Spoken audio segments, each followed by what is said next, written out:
Alright then, lads, ladies, and those of us who know better. This episode's going to be a little bit different from the ones you've seen in the past because in general I don't get that into real world issues because I don't feel like I'm that knowledgeable and I feel like it's just going to date these videos after a while, but feck it, the world's a bit screwed up right now and I'd rather talk about it than turn away. So, the episode that was meant to release last Friday, as of time of filming, wound up getting put off because I had a big deadline to hit and it was really all cylinders go for that in particular. And I realized that by pushing it back a week, it would fall onto the Friday of the global strike for Palestine. And sure, I could have released the video about asexuality on that day, but it felt like too good of an opportunity to pass up to talk about these issues. Because it is actually insane that this is going on. Background information about me: I have got the most fantastic auntie in the whole wide world, and she has been campaigning for Palestine for at least 40 years. At least. This has been going on for I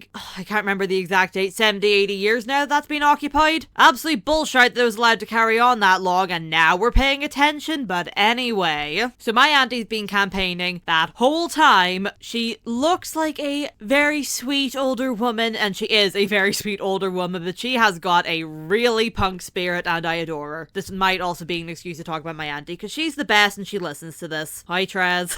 So I'm technically on strike. I run a Tumblr blog, but as of the 18th, I want to say? Yep, that's on strike, as I'm only reblogging stuff about Palestine, apart from that one of Rebecca Burgess's thing that I reblogged just to make sure I knew how the button worked. And I think the reason that this is hitting so hard for me is because, and with me saying this, I don't want to minimize what is going on in Palestine by comparing it to some things that I've faced or parts of my own history, because what's going on over there is a genocide. They are trying to wipe out the entire country and it's bloody disgusting. But if you know anything about world history, you'll know that certain groups have been, squished for a while. They've been definitely oppressed and some groups have done the squishing. I do not have time for world history in what is meant to be a mini episode because I only have a week to edit and subtitle this mess. But in summary, I'm Irish, I'm queer, I'm disabled. If you know the history of any of those three things, you will know. Also, I am technically AFAB, which is another whole layer of stuff going on because my reproductive rights are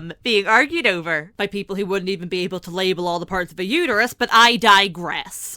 And so since my minorities that I'm a part of have had so much trouble and, well, we've attempted to be eradicated more than once, I feel it that Israel is trying to eradicate Palestine. And this is a world issue. Oh my god, the amount of emissions that have been created with the frick ton of bombing. It's a humanitarian crisis, it's an environmental crisis, it's a crisis for the feminists, it's a race issue, it's a queer issue. We are losing artists left, right, and center, and for God's sake, the world needs more artists. We're losing doctors, we're losing scientists. Before anyone gets the idea that Palestine is just a, little polluted puddle somewhere, it's a country. It has a insanely diverse amount of people who they're one of a kind. I don't know where the idea went that these people were just statistics, but all of them are important. Their lives are worth just as much of ours, and they are being wiped out in their bloody hundreds and thousands. As for me, I'm on strike. I hand out signs, badges at protests, I campaign, I boycott. It doesn't feel like a whole lot sitting in a shed in Ireland just talking about Palestine into a microphone. Frankly, I've been scared to do this because it feels like talking about things that are true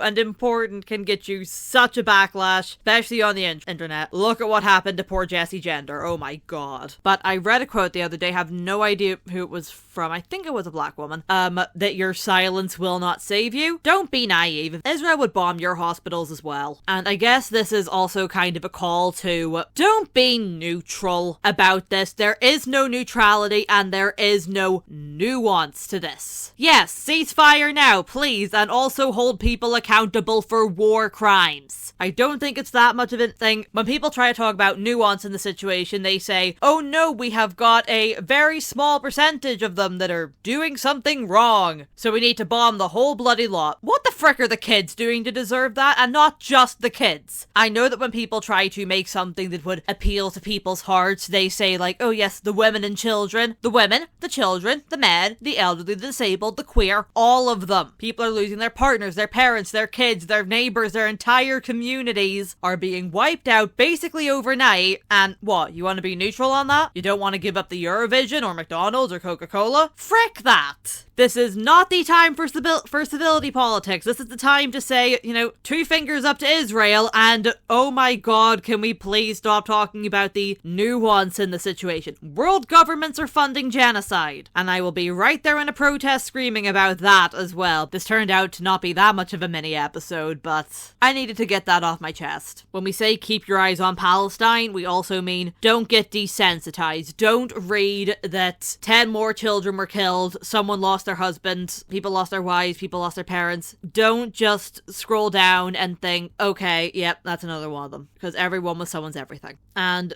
down the line from here, I think I'll have a free Palestine sometime in my lifetime, but 5, 10, 15, 20 years from now, do you want to be the one saying, oh, I supported Israel. Oh, I didn't think I could do anything, so I did nothing. Oh, yeah, I tried not to let it affect me too much. There is a real feeling, and this is something that I have come across just living as myself. Until it comes to their door, people will pretend that it can't affect them. The amount of people that I've had to listen to try to do the whole, oh, yeah, sorry, we don't really need to care about queer issues. I think I'm the first person in my extended family lineage to come out as queer. So good on me for trailblazing, I guess, and boo to them for thinking it would never come to them. And in relation to another video I made a while ago about everyone having a mental backpack we can put stuff in, put Palestine in your mental backpack. Just carry it around with you. Something that I started doing in the pandemic when I was hearing about the death rates, because I'm not religious, I'm not especially spiritual, I don't pray, but I just needed to take a second for myself to acknowledge that, you know, lives were lost. My thing is to see how many died, and then count that number. So I hate counting. I'm bad at it, which makes me focus. So, you know, 5 people. 1, 2, 3, 4, 5. And that is 5 seconds that I spent just acknowledging that happened. I believe in the power of good vibes. There you go. 5 seconds, couple good vibes sent out. I'm not really sure how to conclude something like this because, there was some speaking from the heart going on there. So,